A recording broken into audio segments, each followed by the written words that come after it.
gün Gəncədə yediyim həmin o piraşkini evdə özüm də hazırladım. Düzü dadı hələ də damağımdadır deyə dedim mütləq evdə yoxlayım. Keçək işə. İçliyi üçün əvvəlcə kartofu qaynatdım. 2 iri soğanı qızardıb qaynadılmış kartofu üzərinə əlavə etdim.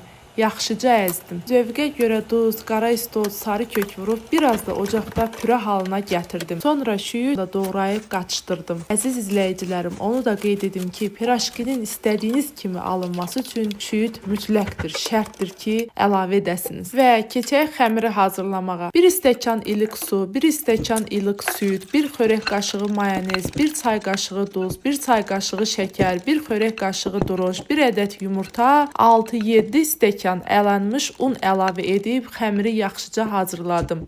Mayonezi, şəkəri və duzu əlavə edəndə çəkilişdə düşmüydü. Əziz izləyicilərim, bunların hamısını qarışdırıb xəmiri yoğurdum. Üstünü örtüb isti yerdə gözlədim. Xəmirim gəldikdən sonra əsas mərhələyə keçdim. Piraşkiləri bu qaydada hazırlayıb qızartdım. Nəticə pambıq kimi yumuşaq, içi dolu, dadı isə möhtəşəm piraşkilər. Çox əziz, çox hörmətli, çox dəyərli izləyicilərim. Rəylərdə yazın görək, siz tərəflərdə piraşki necə hazırlanır? Dəstəyiniz mənim üçün çox önəmlidir. Hələlik.